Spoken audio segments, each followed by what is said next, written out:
Luxury Home Show. My name is Jerry from Jerry Designs and welcome to my home in Ireland. Come on in and take a look. This is the entrance to the house. The house is made up of two parts. We have the old cottage on one side and we have the newer renovated part on the other side. We worked with Des Ewing to work on the architecture. I did all of the interiors and my husband did all of the construction. Over to my left is the old part of the house, so the old cottage, and over this side is the newer part of the house. So actually what we did here was we linked up the two, so this link is all new. You can see the old wall here was basically the old gable wall of the cow sheds, and we created this arch so that we could create this nice little view into our new kitchen. So now we're going to go in and have a look at the kitchen, but first I want to talk about this archway. This archway basically we made by knocking through some of the old stone on the gable wall of the old cow sheds. And what I really like about it is these two little discreet spotlights, and they just cascade light up into the archway and it really frames out the kitchen space beautifully. I wanted a dining space that felt really comfy and cozy. So the key to that was an upholstered banquette. So I designed this, drew it up on CAD and had it made in oak underneath. So it has nice little curves. And also we backlit it because we had this old stone wall here, but because it was really grey old stone, I wanted to warm it up. So I painted it in this really nice creamy colour. It's a colour from an Irish brand called Curator Paints, and the paint colour is Woodland Light. So it's lovely and warm. On the banquette, I upholstered it in this sagey green, lovely texture. My son loves coming out here and hanging out and throwing up his legs and playing video games. So it's a really comfy space. The other thing I love about this area is the travertine topped dining table. So it has the little curves on the edges which kind of soften it and complement the bench really well. Because the space is pretty neutral, I love adding colour with art. So this is some art I've collected over time. This one is by Maxine Hart. She's actually a British painter. This is an Irish painter, Cora Murphy, and this one I got at auction. These two over here are Japanese watercolors, and I got those in auction too and framed them up. So the last thing I wanted to talk to you about in this space is this light fitting I picked. Because again, it's a vaulted space, I wanted something statement that really made the dining area feel cozy. So I chose this light and it has lovely alabaster circles in a tiered pattern, and I just love the way it softens the light and makes it really cozy. So now let's talk about the actual kitchen space. So over here, I decided on a really big island, but I decided to keep any services off the island because I wanted it to feel really conversational and like a place we could prep food, but also have it quite clear. Because it's such a long island, I actually had to create a join in the center of the marble, because I did decide on natural marble for the worktop. So I chose Calacatta Gold, but what I had to do was book match it in the center here. But that doesn't bother me too much because I really wanted that elongated island. The other really nice thing about the worktop detail is on the end of the oak over here, I decided to do a waterfall at either end, which really breaks up the oak nicely.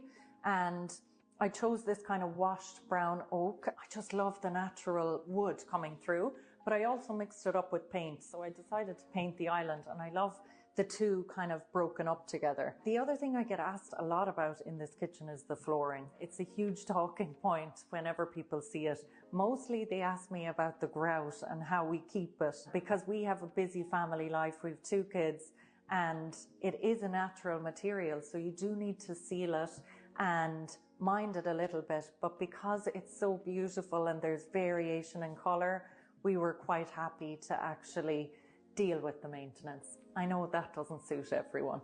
So the next thing to chat about here is the hob. When we come home from a busy day at work, we love cooking quick things like stir fries to get us and the kids fed. So it's a downdraft extractor. I did want to do a cooker hood, but I didn't have the option because up here we have the raised windows that raised up the ceiling height. So this works really well for us. And I like to keep everything else in here really easily to hand, like spices and all of my cooking utensils. So that's really useful. The other thing over here is just a nice raised shelf, and I just love the marble as the backsplash. Thanks, Baxter. As I was saying, with the shelf, I love this chunky shelf detail, and what I had to do to get this chunkier shelf is miter the edges of the stone to make it look really nice and thick.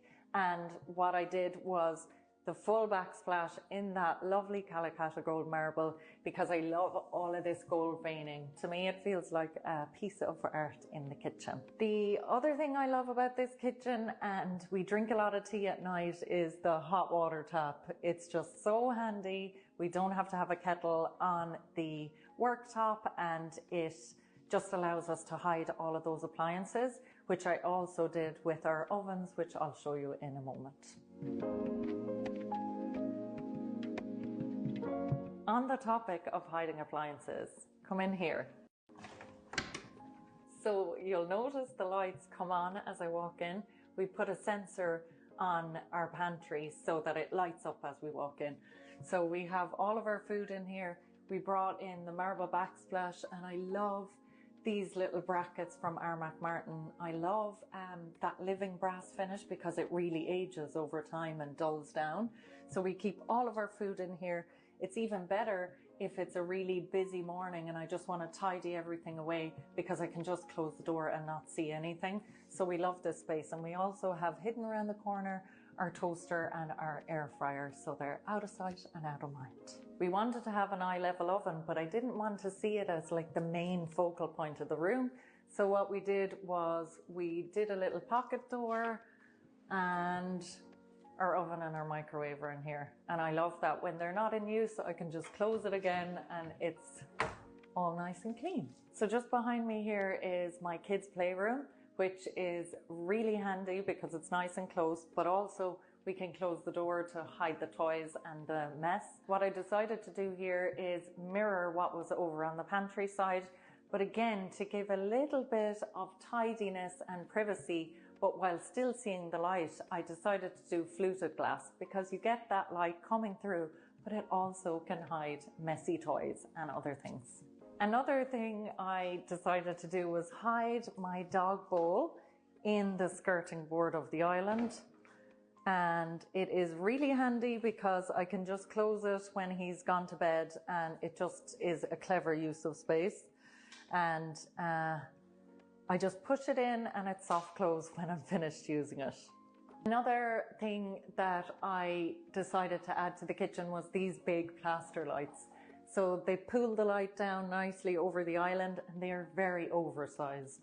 And that's on purpose because, again, we have that vaulted ceiling. So I knew I wanted something really statement, but I love the fact they're plaster because they're really easy to keep clean. I live on coffee, and so does my husband. So we knew we had to have a coffee station in somewhere. So we like to come here in the morning and make a quick coffee and get on the move. So I actually put a different material as the work surface here because there's lots of coffee spills. I used Decton, and it's basically stain resistant, unlike the marble on the backsplash. So this works really well for the coffee station.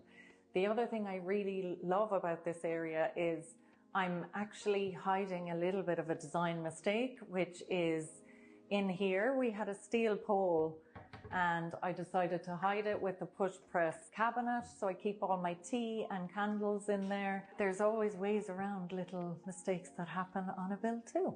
So I love collecting antiques. It's kind of like a hobby of mine. And these cups are Japanese, and they're really amazing because when you drink through them, I don't know if you can see that, but there's a geisha inside. So they're from between the 30s and the 50s, and I just love bringing antiques into a lot of my projects because they have a little bit of a story behind them, which makes it interesting.